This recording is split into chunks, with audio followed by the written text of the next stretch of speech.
today's video po ay tayo'y gagawa DIY tayo. Gagawa tayo ng cover ng aking coffee maker. Ito po ay short. Lumang short ni Fred. At kasi yung garter ay lumuwag na. Yan. Hindi na siya pwede. So, hindi ko na siya kailangan i-repair kasi ang dami naman niyang short. Ayan. So, ito, maganda pa ang tela. So, tinanggal ko po yung ginupit ko itong dito sa punja at tinanggal ko lang yung garter. So, ayan, ginupit ko at gagawin ko pong cover ng ating coffee maker. Ito po ang aking coffee maker. So, gusto ko kasi siyang may cover para hindi siya maalikabukan. So, ayan. So, madali lang naman ang paggawa nito. So, samahan niyo ako. So, ayan. Andito po ang ating sa taas.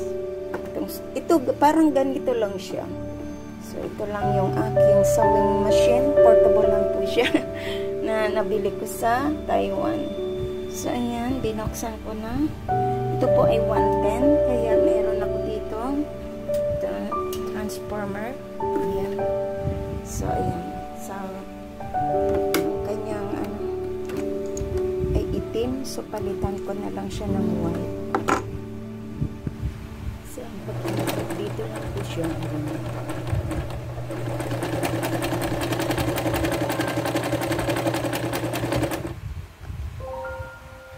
Simula na tayo sa pagpahit. Dito lang naman ito. Iba talaga yung makina na high speed.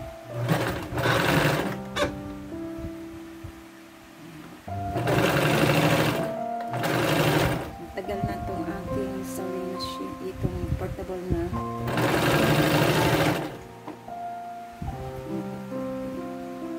Nabili ko siya, no?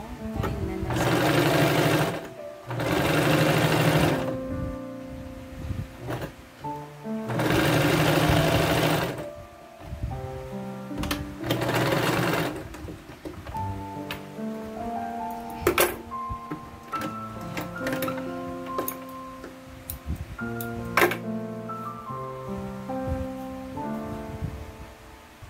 so, ito na siya.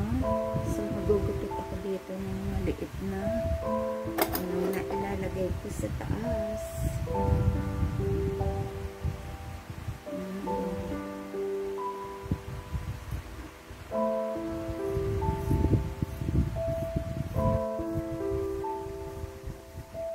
Ayan.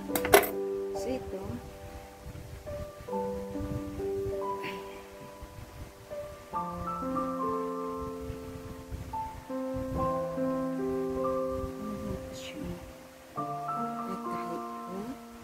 Tapos, parang ilalagay ko siya dito.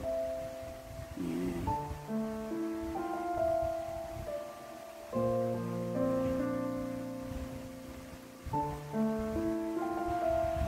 Ilalagay ko siya. Ganyan. Tapos, dito. Sandali lang ito. Ayan. Tsaka, ayan, sakto lang siya. Sakto lang. So, tayo ulit tayo. Kaya na naman ulit natin.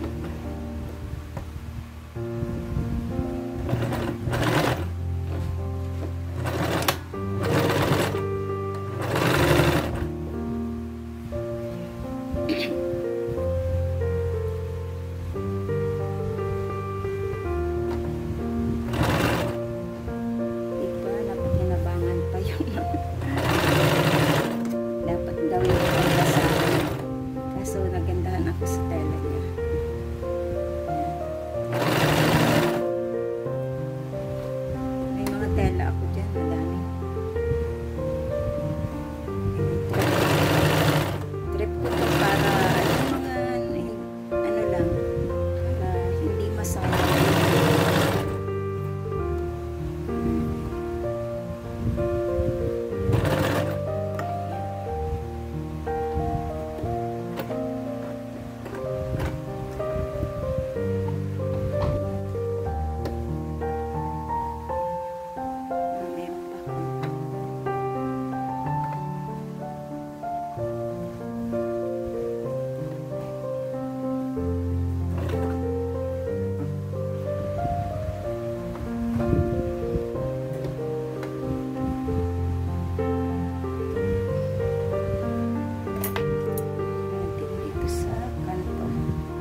tuwalya ko. Ginugupit ko yan para at tahiin para gawing punasan sa kamay.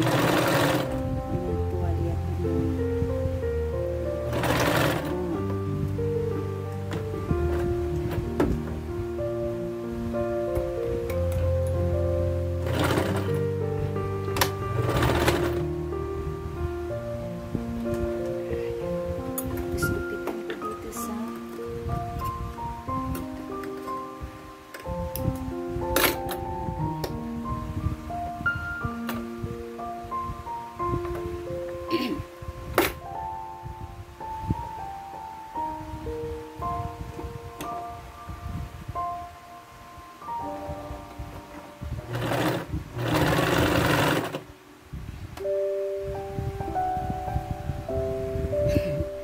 Sabi ng lolo ko,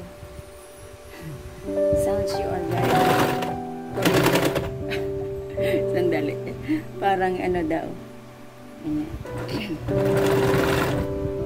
Kuripot daw.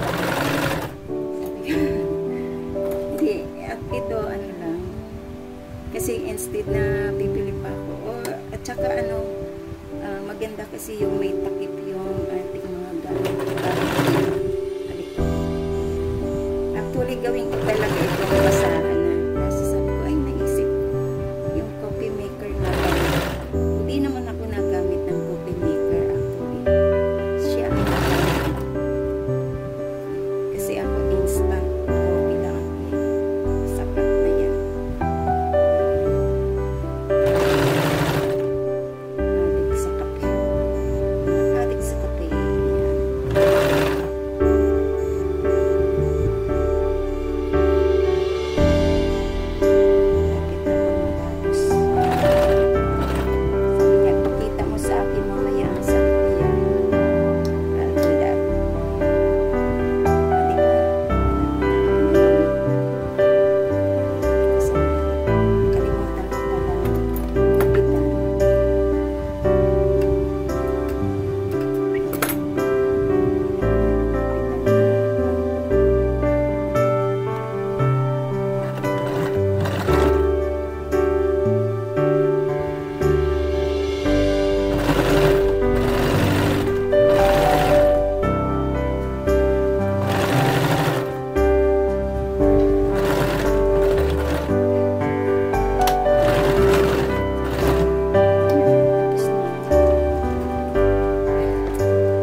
Para maganda.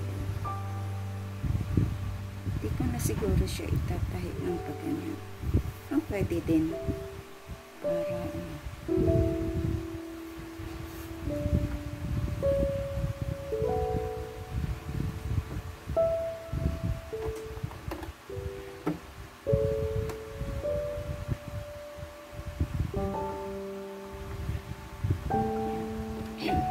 hindi pa ako nag-aral ng sewing ha.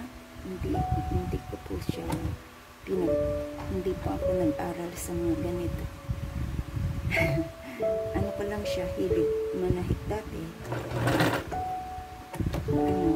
Puso, ang ano kasi, ang college ako.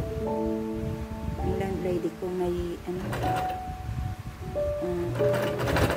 siya, mananahi. Ang landlady ko ng college. Boarding house. So, ginawa ko, yung mga damit ko, ni-repair ko. Ni-repair.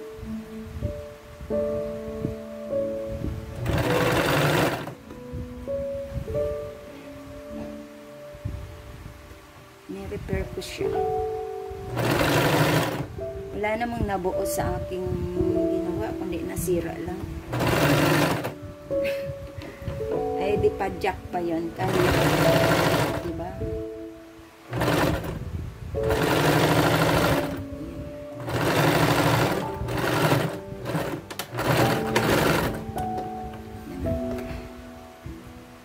Malapit kasi ang allowance dito sa kabila. Ayan siya. So, pakita ko po. Yan, ilalagay na po natin dyan.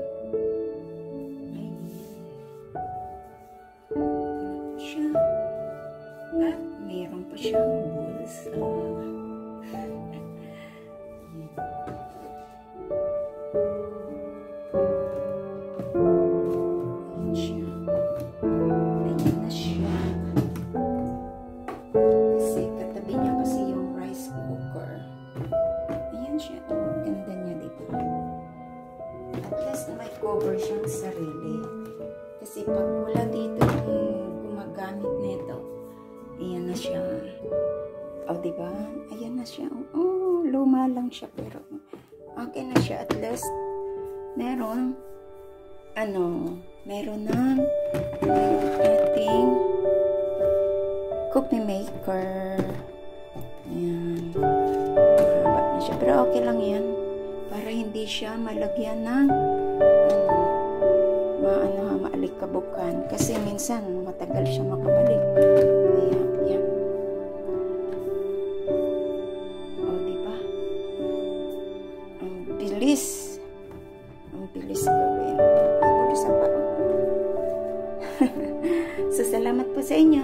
Ayan. Yan ang aking DIY sa pag-prepare ng mga lumang damit at gawin pang cover.